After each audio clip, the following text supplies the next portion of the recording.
Capital One will take you to court. Guys, Capital One is known one of the biggest credit card companies that will take you to court, and this happens when you take too long to pay a collection.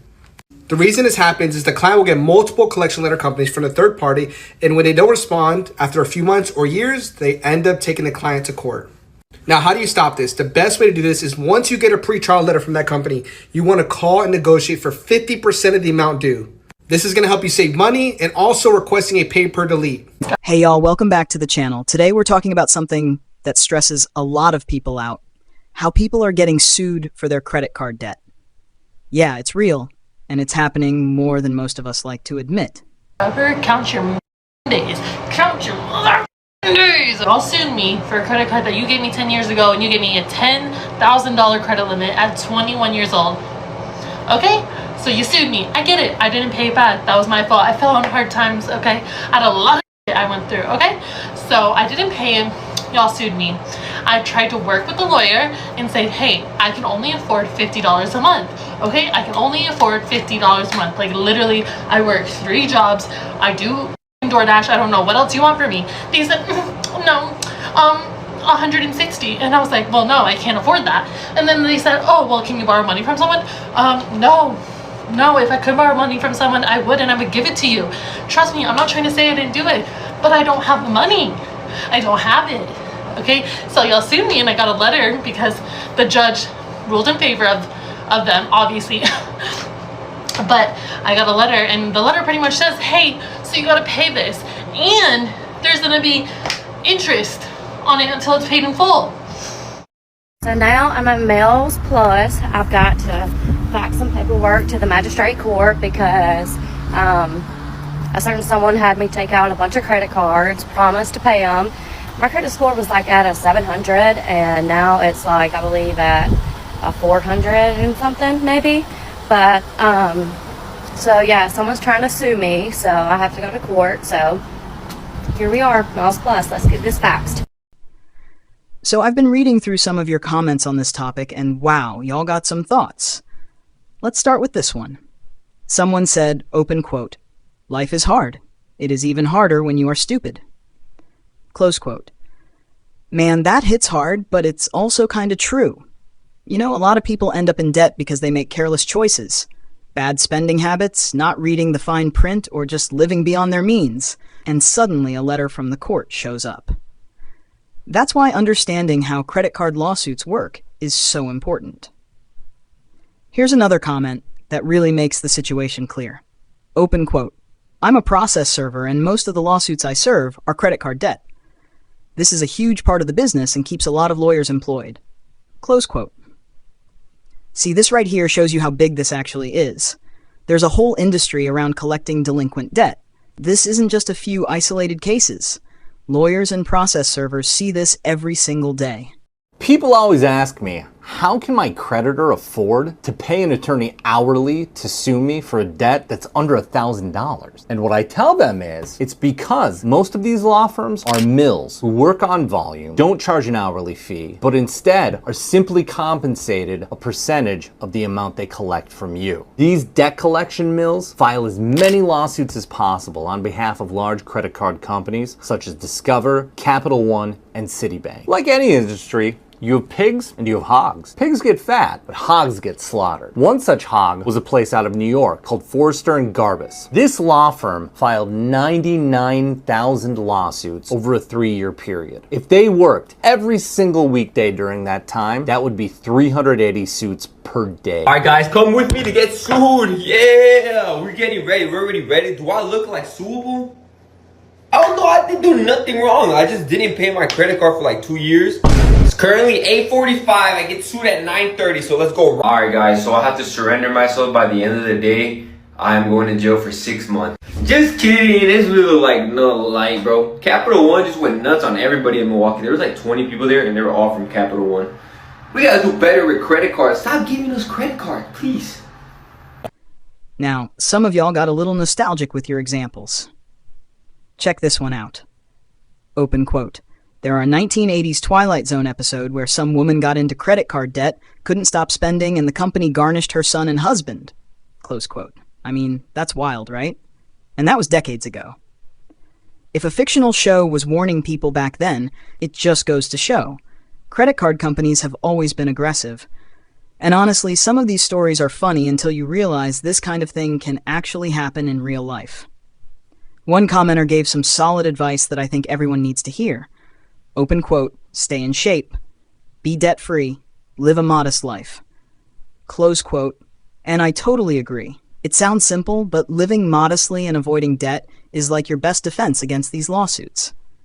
Avoid the flashy lifestyle if you can, stay disciplined, and you'll save yourself a ton of stress. What's up, guys? So let me give y'all a story time about what happened today. So I'm home, just chilling this morning, drinking my coffee. All of a sudden, I get a knock on the door, and it's the sheriff from the courthouse that came here to serve me some paperwork because Credit One is suing me for an old debt from 2021.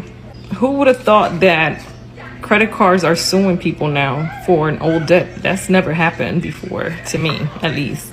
And I literally got served, and they're telling me I have 30 days to get in contact with them and try to make an arrangement. Now, let me know who has that happened to, or who's ever heard of that, because this is the first time I ever hear about a credit card company suing anyone, like, especially from like 2021. So I'm getting sued by Chase Bank. I wish I was kidding. If you've been here a while through my campaign, you may remember this video. I pull up my bank account app and my account is in the negatives, like hundreds of dollars in the negatives. I'm like, what happened? And there was a transaction from Chase Bank that I did not authorize, and they completely cleaned out my entire bank account.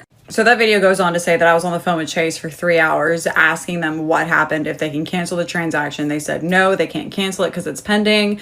They can't refund it, and there's nothing they can do. And this was on a Friday going into the weekend. They left me without any money, and I ended up having to borrow money from my mom and my brother. And I called Chase to let them know, like, hey, I don't have an income. I can't make the minimum due. Minimum due was like around $175.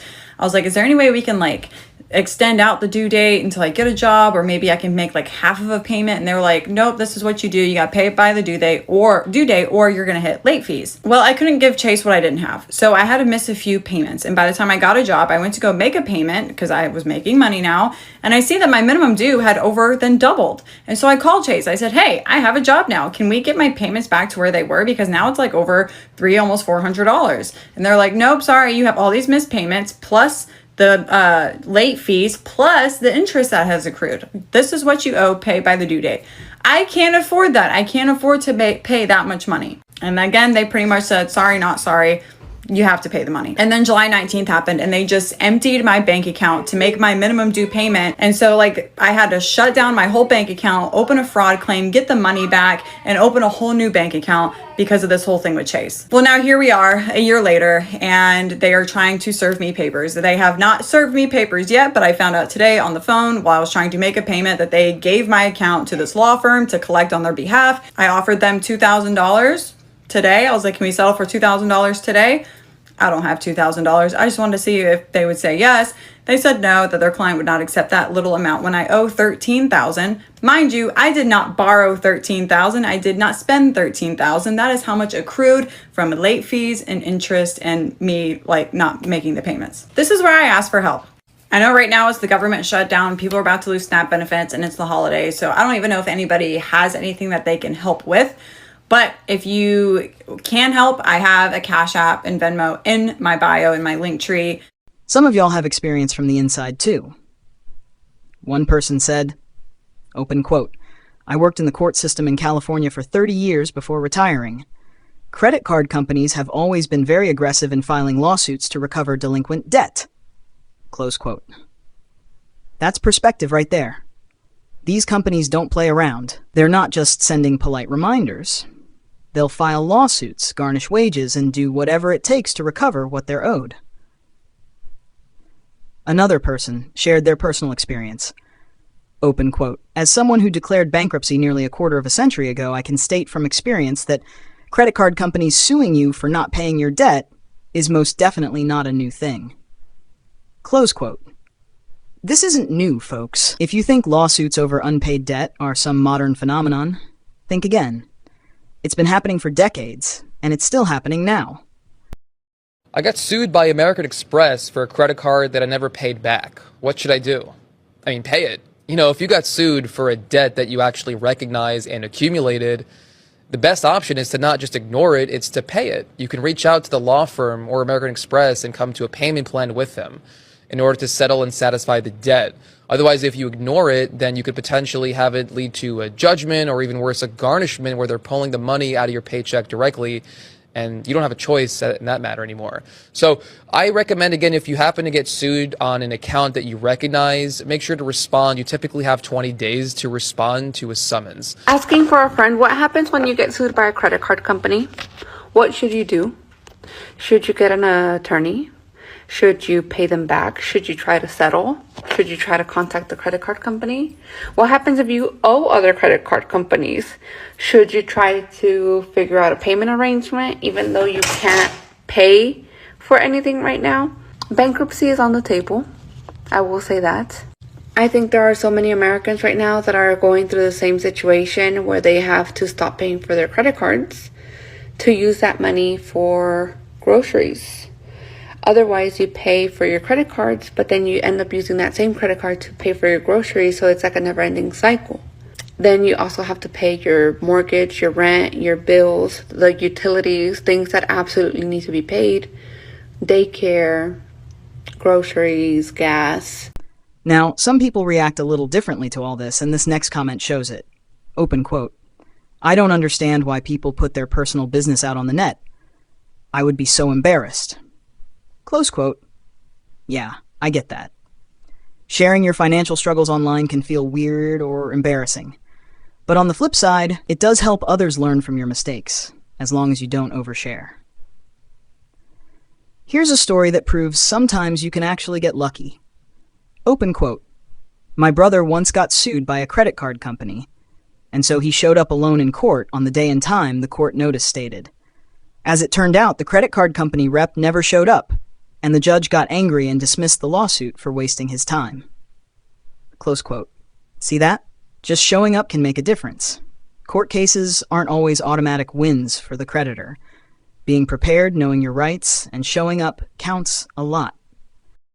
Just served me for $31K debt that I owe them. Back from 2023, I beat cancer, and I had to use my credit cards to survive. And they're finally coming after me. It's $31K. They just served me. Does anyone know what I do? What do I do? Please tell. When debt collectors sue you, they actually don't want you to respond back to their court serving. As a matter of fact, they're counting on the fact that you will not respond because they will win automatically by default at the court. Debt collectors like the ones up here will garnish your wages if you ignore debt lawsuits if you've been served by one of them. When you get served, you have to respond. Some people reflect on pride and how it's changed over the years. Open quote. Credit cards have always sued, but people used to have some pride and not tell anyone on the net. Close quote. Right? Back in the day, people dealt with this privately. Nowadays, it seems like everyone posts everything online. Pride and privacy aren't as common anymore, and sometimes that can backfire.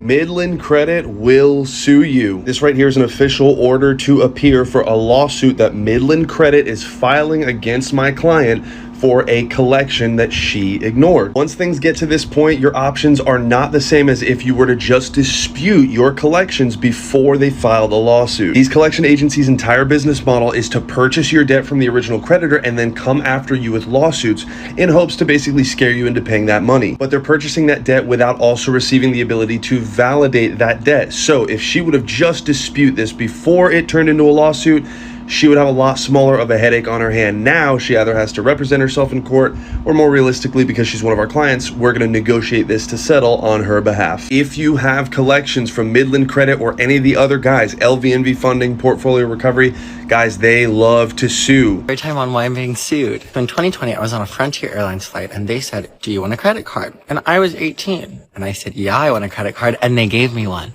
Well, I was a freshman in college and I quickly maxed out that credit card. I paid it for the first 9 months and then they were like, you've got to do a security check. So I said, okay. And they said, what's your social security number? And I told them and they said, wrong.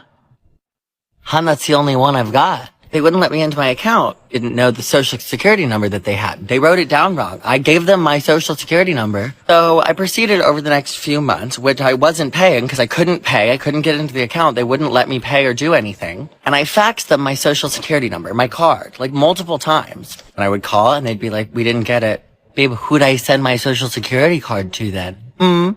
Finally, I talked to the collections agent and I was like, babe, they don't have my correct social security number. I can't pay. And she said, oh, well, I guess you're fine. And I didn't think about it for 2.5 years. Till recently, when I got a Credit Karma notification saying my credit had dropped 200 points.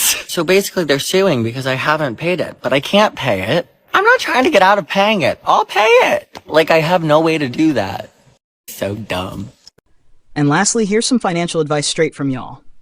Open quote, never go into debt for a wedding. Never go into debt for a honeymoon. Just don't. Close quote. Boom.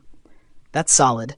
Weddings and honeymoons are expensive enough without credit card debt piling up on top of it. Avoiding debt for these things is a smart way to protect yourself from potential lawsuits later on. So let's recap real quick. Credit card companies are aggressive. They'll sue if you don't pay. The court system sees this constantly, and there are tons of professionals involved. Modest living and staying debt-free is your best defense. Sometimes just showing up to court can help, but prevention is always better. Bottom line, life is tough, debt is serious, and credit card lawsuits are real. Take your finances seriously, don't overspend, and avoid debt when you can. And if you're already in trouble, respond to notices, seek advice, and don't ignore it. Alright y'all, that's it for today's video. If you enjoyed this, hit the like button, subscribe, and comment below. Maybe share your own stories or lessons. Thanks for watching, and stay smart out there.